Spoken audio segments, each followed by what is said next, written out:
मध्य प्रदेश में गौ संरक्षण को लेकर एमपी की मोहन सरकार ने एक बड़ा निर्णय लिया है, जहां प्रदेश में अब पीपीपी मॉडल पर गोकुल अत्याधुनिक गौशाला खोलने की तैयारी राज्य सरकार ने शुरू कर दी है। तो वहीं गौशालाओं के प्रति गौवंश के लिए मिलने वाले अनुदान को 20 से बढ़ाकर 40 रुपए किया गया है।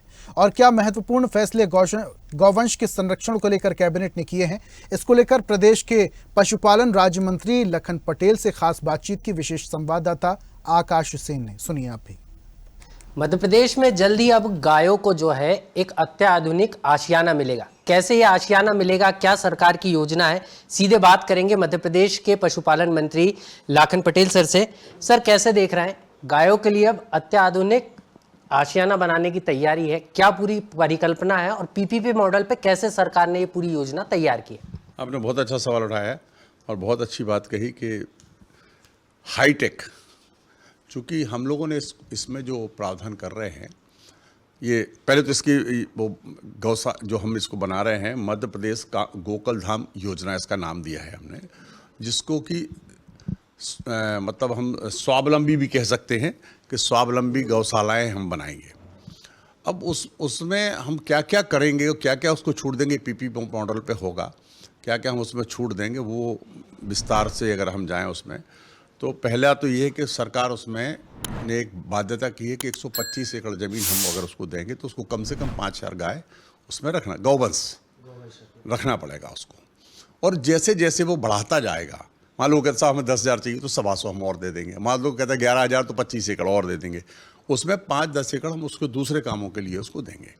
और हाईटेक इसलिए उसको बनाना चाहते हैं हम कि उसमें हमारी जो परिकल्पना है वो ये है कि गाय वहाँ की जो सड़क पर आपको दिखती है निराश से, तो वो कमज़ोर ऐसे दिखती है, वो बहुत सुंदर और अच्छी दिखने लगे, उसको भरपूर भोजन मिले, उसकी भरपूर व्यवस्था हो, उसके लिए हमने पूरी योजना बनाई है।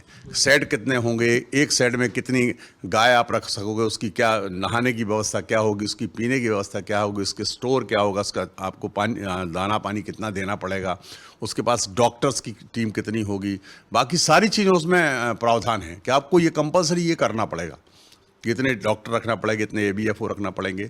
और उसके पीछे सोच ये है कि जो गाय हम वहाँ ले जा रहेगी उसके इलाज की व्यवस्था तो हो ही, साथ में ब्रीड इम्प्रूवमेंट भी हो, तो उसके लिए भी देख रेख के लिए चाहिए। तो जैसे आपने अगर कोई आप सब में अगर कोई आगर मालवा गया हो तो वो भी हमारे विभाग की एक्चुअली वो गौशाला है पुरानी, तो वो फिर बाद में हम चूँकि शायद ठीक से संचालित नहीं हो रही थी तो हमने फिर वो पथमेड़ा के गुरुजी हैं उनको हैंड ओवर की वो, तो अभी आप जाके देखोगे वहाँ, तो मुझे उसको देख करके ऐसा लगा कि कहीं पर भी 5-10 हज़ार गाय रख के उनकी बहुत बेहतर व्यवस्था की जा सकती है। और वहाँ मैंने उसका जीता जागता उदाहरण देखा।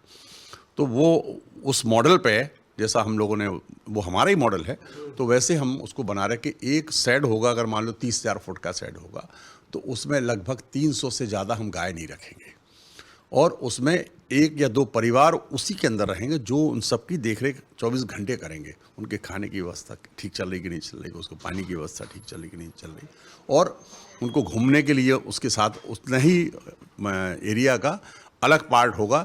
जब हम इसकी सफाई करने उसके लिए रहेंगे तो हम उस तरफ उसको छोड़ गौवंश को वहाँ ले जाएंगे और यहाँ जब तक से साफ सफाई सारी व्यवस्था हो जाएगी।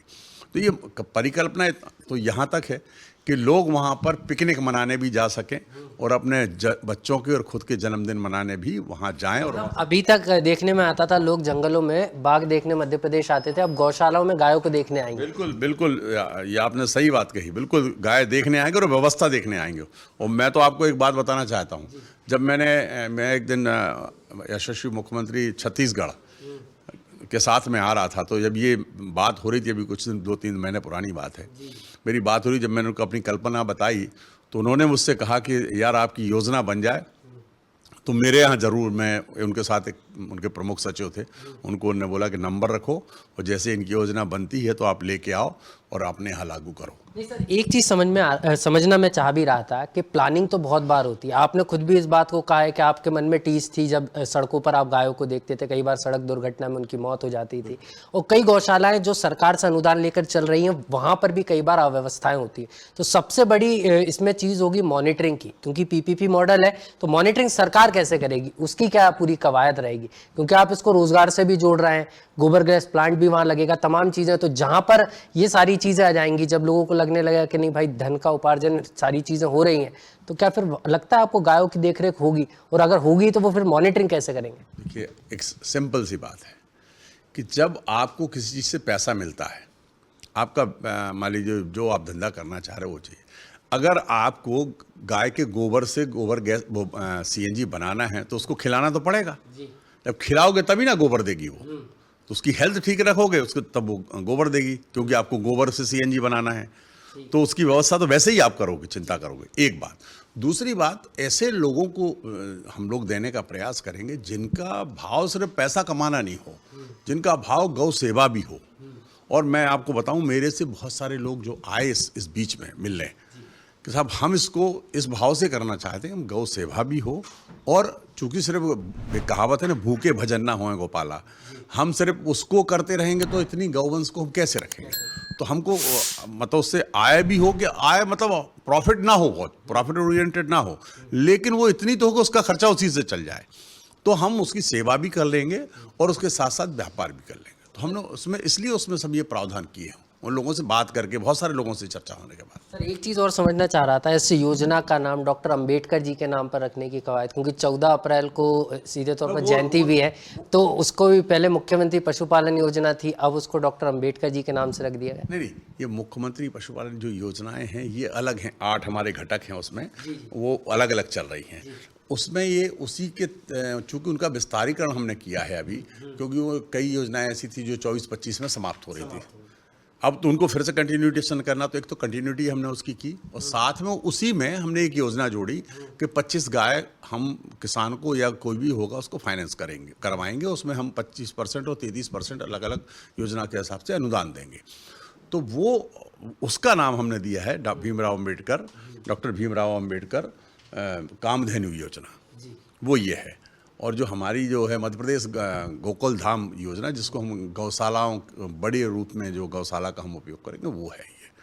आज एक्चुअली वो थोड़ा कन्फ्यूजन लोगों को इसलिए कि 2-3 चीज़ें एक साथ हो गई। सर आखिरी सवाल, 13 तारीख को केंद्रीय गृह मंत्री अमित शाह जी भोपाल आ रहे हैं, कार्यक्रम को लेकर मुख्यमंत्री डॉक्टर मोहन यादव खुद एक्शन में, क्योंकि मोदी जी 11 तारीख को आ रहे हैं, उसके बाद अमित शाह का भोपाल दौरा है, तो कैसे देख रहे हैं? क्योंकि बड़ा MOU साइन होना है राष्ट्रीय डेयरी बोर्ड के साथ, लग रहा है कि सांची अब नेशनल ब्रांड बन जाएगा। देखिए, मैं और करेक्ट कर दूं कि 10 तारीख को आदरणीय नितिन गडकरी जी आ रहे हैं, जो हजारों करोड़ की योजनाओं का लोकार्पण और भूमि पूजन कर रहे हैं। मध्य प्रदेश के लिए बहुत बड़ी सौगात उन्होंने दी, और मेरे विधानसभा क्षेत्र में ही 631 करोड़ रुपए की कुछ एक सड़क की मंजूरी दी उन्होंने, विस्तारीकरण की मंजूरी, उनका मैं धन्यवाद करना है। तो अभी मध्य प्रदेश पर सारे केंद्र सरकार के मंत्री, प्रधानमंत्री सभी का फोकस भी है।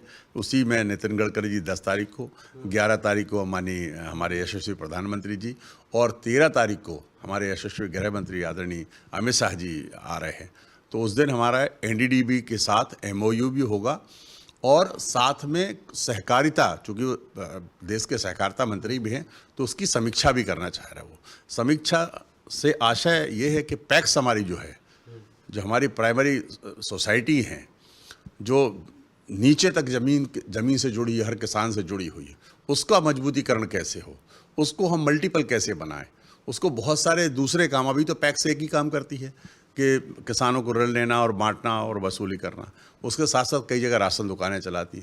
अब उसके साथ तीसरी चीज़ हमने जोड़ी कि जब हमारी खरीद होती है तो वो खरीद का काम भी करती हैं, और उससे व्यवस्थित मुझे लगता मध्य प्रदेश की जो मॉडल है, चाहे वो गेहूं खरीद का मॉडल हो या सार्वजनिक वितरण प्रणाली का मॉडल हो, मैं आपको बताना चाहता हूं कि दूसरे राज्यों में अगर आप देखोगे तो हमारा राज्य का मॉडल इतना सफल और एक्यूरेट है कि दूसरे राज्य हमसे सीख ले रहे हैं। और तो ये पैक्स को मजबूत करने का काम भी है, और इसमें और क्या किया जा सकता है, इसकी समीक्षा अभी उस दिन होगी। और पैक्स को और भी सारे धंधों में, चूँकि माननीय हमारे सहकारिता मंत्री जी का मानना है कि पैक्स मल्टीपल हो, सारे काम दूसरे काम भी करें और आत्मनिर्भर भी बने। अभी तो कई बार वो हम कई पैक्स की हालत हो जाती कि वो उनके अपने कर्मचारी को तनख्वाह भी नहीं दे पाती, क्योंकि अगर वसूली नहीं हुई तो उसको पैसा ही नहीं मिलता। तो उसको मल्टीपल तरीके से हम कैसे करें, ये माननीय अमित शाह जी का सोच है, और उसको हम आगे बढ़ाने का काम करें। उससे पैक्स की मजबूती भी होगी और साथ साथ हमारे जो वहाँ गांव में रहने वाले जो किसान भाई हैं या दूसरे उपभोक्ता हैं, उन सबको चीज़ें वहीं उपलब्ध हो जाएं। जैसे मान लो हम उसको पैक से जोड़ दें कि हमारा जो पशु का जो आहार होता है वो पैक से मिलना शुरू हो जाएगा, तो किसान को जिले या विकासखंड मुख्यालय नहीं आना पड़ेगा, उसको वहीं पैक्स के ऊपर उपलब्ध हो जाएगा। तो उससे पैक्स को भी फायदा होगा और हमारे किसान को भी फायदा होगा, क्योंकि जो कंपनी है वो तो एक ट्रक ले जाके भेज सकती है वहाँ, लेकिन अगर एक ट्रक लेने 200 किसान आएंगे तो उन पर कितना भार पड़ेगा। तो ये चीज़ें एक दूसरे को पूरक हैं, तो इसकी मजबूतीकरण भी होगी और लोगों को भी लाभ होगा। मतलब इस पर प्लानिंग चल रही है। बहुत बहुत शुक्रिया सर हमारे साथ बात करने के लिए। तो मध्य प्रदेश के पशुपालन मंत्री हैं लखन सिंह पटेल सर, जो साफ तौर पर बता रहे हैं कि मध्य प्रदेश में अब गौशालाओं के आधुनिकीकरण को लेकर सरकार ने बड़ा फैसला लिया और इसके आने वाले समय में एक बेहतर परिणाम देखने को मिलेंगे। कैमरा पर्सन संजीव लट्टू के साथ आकाश सेन, स्वदेश न्यूज, भोपाल। ऐसे ही वीडियोस के लिए लाइक करें, शेयर करें, फॉलो करें, YouTube पर जाकर सब्सक्राइब कर बेल आइकन दबाना ना भूलें और ताजा अपडेट्स के लिए swedeshlive.com पर जरूर जाएं।